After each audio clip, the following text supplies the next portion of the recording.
Hello student, ये हमारा next video जा रहा है लेसन नंबर फर्स्ट से। चलो स्टार्ट करते हैं।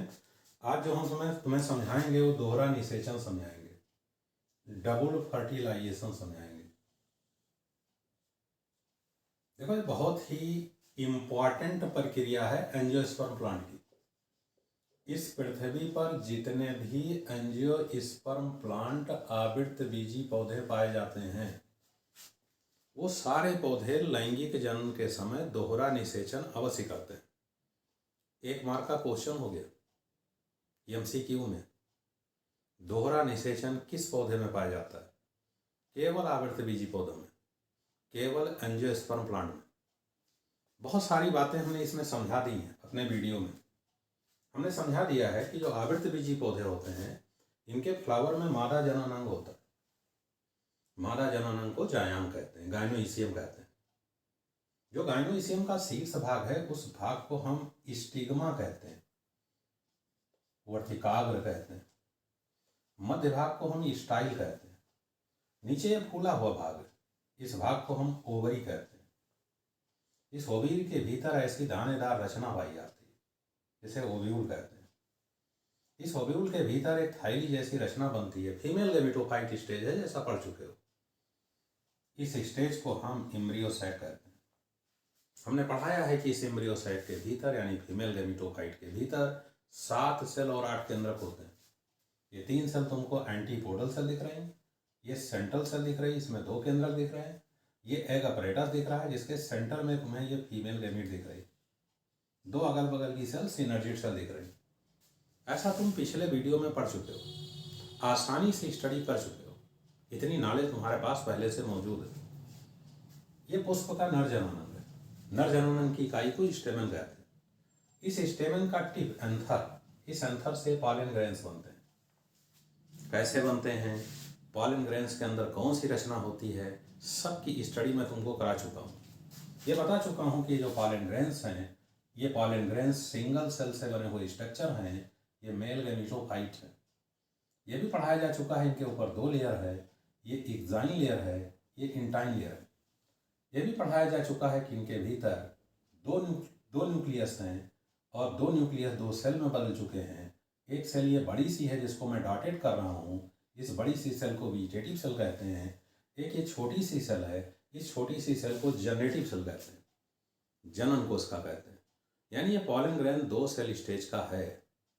ऐसे 2 सेल स्टेज का pollen grain male sex organ से स्वतंत्र होने के बाद फीमेल सेक्स ऑर्गन के स्टिग्मा पर आता है। इस क्रिया को पॉलिनेशन कहते हैं। पॉलिनेशन का भी विस्तृत अध्ययन हमने पिछले वीडियो में करा चुके हैं। देखना चाहोगे तो पिछले वीडियो को सर्च करके देख लोगे। ये पॉलन ग्रेन में 2 सेल, ये मेल गेमेटोफाइट स्टेज।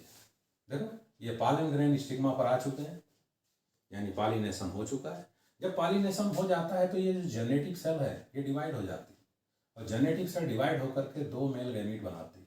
अब ये 2 मेल गैमीट बन गए। इस समय पॉलन ग्रेन के भीतर 3 सेल हो गई, एक वेजिटेटिव सेल और 2 मेल गैमीट, यानी मेल गैमीटोफाइट स्टेज पॉलिनेशन के बाद 3 कोष की अवस्था की हो जाती है। ऐसा 60% आवृतबीजी पौधों में होता है, जैसा हम पढ़ा चुके हैं। अब ऐसा पॉलन ग्रेन यहाँ पर मौजूद है। इस स्टिग्मा से कुछ लिक्विड निकलते हैं, उस लिक्विड को पॉलन ग्रेन एब्जॉर्ब करता है। जब पॉलन ग्रेन एब्जॉर्ब करता है तो इसके अंदर के लिक्विड की मात्रा बढ़ती है, तो अंदर की जो लेयर है ये लेयर ऐसे एक नलिका के रूप में बाहर निकलती है। इस नलिका को पॉलन ट्यूब कहते हैं, पराग नलिका कहते हैं। देखो, ये पॉलन ट्यूब बन गई, पराग नलिका बन गई। इसमें से जो जेनेटिव सेल का न्यूक्लियस है, ये न्यूक्लियस इस पॉलन ट्यूब के टिप पर आ जाता है और ये जो दोनों मेल गैमीट हैं ये पॉलन ट्यूब के अंदर आ जाते हैं। This figure is both male gamete, ये मेल गैमीट्स हैं। इतनी जो प्रक्रिया हुई है, इतनी प्रक्रिया को जर्मिनेशन ऑफ पॉलन ग्रेन कहाँ हुआ है? स्टिग्मा पर हुआ है। यानी स्टिग्मा पर पॉलन ग्रेन का जर्मिनेशन होता है। जैसे तुमने देखा, ये स्टिग्मा पर पॉलन ग्रेन का जर्मिनेशन होता है। चलो ठीक है, ये जर्मिनेशन हो गया, ये देख रहे हो जर्मिनेशन हो गई, पॉलन ट्यूब बन गई, बढ़ती हुई चली आ रही है, ओवरी तक पहुंच गई, इस ओवरी से ओव्यूल तक पहुंच गई। देखो ओव्यूल तक पहुंच गई। इस ओव्यूल के भीतर माइक्रोपाइल के द्वारा अंदर धंस गई। ये सिनर्जिड सेल्स में पहुंच गई। सिनर्जिड सेल्स इस ओव्यूल को अंदर पहुंचने के लिए फैसिलिटी देता है। फैसिलिटी क्या देता है? सिनर्जिड सेल्स में ऐसे अंगुली जैसे प्रोजेक्शन निकले होते हैं, इन्हें फिलीफार्म अपरेटस कहते हैं। ये गाइडिंग करते हैं कि पॉलन ट्यूब आसानी से एम्ब्रियो सैक के भीतर ओव्यूल के भीतर एंट्री कर जाए। तो देखो एंट्री कर गई। अगर एंट्री कर गई तो इस समय पॉलन ग्रेन दोनों मेल गैमीट को लेकर ओव्यूल के भीतर एम्ब्रियो सैक में पहुंच चुका है। इतनी क्रिया तुम्हारे समझ में अच्छे ढंग से आ जानी चाहिए। अब हम क्या करते हैं, अब हम एम्ब्रियो सैक के इतने पार्ट को बाहर निकाल लेते हैं। इतने पार्ट को ये बाहर निकाल लेते, ये देखो हमने निकाल लिया, यानी इस एम्ब्रियो सैक को हमने बाहर निकाल लिया। और बाहर निकालने के साथ साथ हमने तुमको ये भी दिखा दिया कि ये पॉलन ट्यूब दोनों मेल गैमीट को लेते हुए ये सिनर्जिड सेल के अंदर प्रवेश कर जाती, प्रवेश करके फट जाती और फट करके अपने दोनों मेल गैमीट को इसके अंदर डिस्चार्ज कर देती, निकाल देती। और देखो ये दोनों मेल गैमीट फ्री हो गए। ये जो फिगर दिखाया जा रहा है फीमेल गैमीट, ये सिनर्जिड सेल है।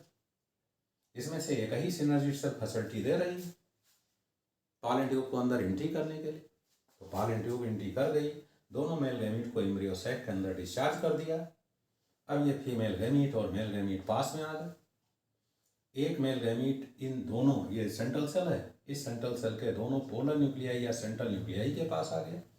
ये सेंट्रल न्यूक्लियाई इसके पास आ गए। सेंट्रल न्यूक्लियाई किस में पाई जाती है? सेंट्रल सेल में पाई जाती है। तो ये सेंट्रल सेल है, इस सेंट्रल सेल में सेंट्रल न्यूक्लियाई के पास एक मेल गैमीट आ गई। ये मेल गैमीट है। तुमने देखा एक मेल गैमीट इस समय किसके पास है? फीमेल गैमीट के पास है। अब ये फीमेल गैमीट के पास मेल गैमीट है, ये इस फीमेल गैमीट से संयोजित हो जाएगा। देखो ये संयोजित हो रहा है, ये दोनों गैमीट एक दूसरे से फ्यूज हो रहे हैं। अगर ये दूसरे से फ्यूज हो रहे हैं मेल और फीमेल गैमीट, ये फीमेल गैमीट ये मेल गैमीट एक दूसरे से फ्यूज हो रहे हैं। अगर फ्यूज हो रहे हैं तो इस प्रोसेस को हम सिनगैमी कहते हैं, युग्मन कहते हैं। इस युग्मन के पश्चात एक स्ट्रक्चर बनता है, इसे जायगोट कहते हैं। ये तुमने देखा कि युग्मन सिनगैमी द्वारा फीमेल गैमीट मेल गैमीट से संयोजित होकर जायगोट का निर्माण करती है, जिसमें गुणसूत्र की संख्या फिर दुगुणित हो जाती है, फिर डिप्लॉयड हो जाती है। ये निषेचन हो गया। इस निषेचन के पश्चात जायगोट बन गया। लेकिन अभी भी एक मेल गैमीट यहाँ शेष है। ये मेल गैमीट इन दोनों सेंट्रल न्यूक्लियाई से फ्यूज हो जाती है। हम इस फ्यूजन को ट्रिपल फ्यूजन कहते हैं, त्रिसंलयन कहते हैं। बड़ा यूनिक इवेंट है। ये इवेंट केवल एंजियोस्पर्म पौधे में होता है, बाकी संसार के किसी पौधे में नहीं होता है। इस ट्रिपल फ्यूजन से जो स्ट्रक्चर बनता है, इस स्ट्रक्चर को हम पेन कहते हैं। इसमें क्रोमोसोम की संख्या थेरियन होती, P for primary, E for endosperm, N for nucleus. यानी प्राइमरी एंडोस्पर्म न्यूक्लियस का निर्माण होता है, जिसमें क्रोमोसोम की संख्या ट्रिप्लॉयड थेरियन होती। अब ये जो सेल है, अब इस सेल को हम पीसी कहते हैं, पीसी कहते हैं। पीसी सेल में भी अब क्रोमोसोम की संख्या थेरियन, प्राइमरी एंडोस्पर्मिक सेल।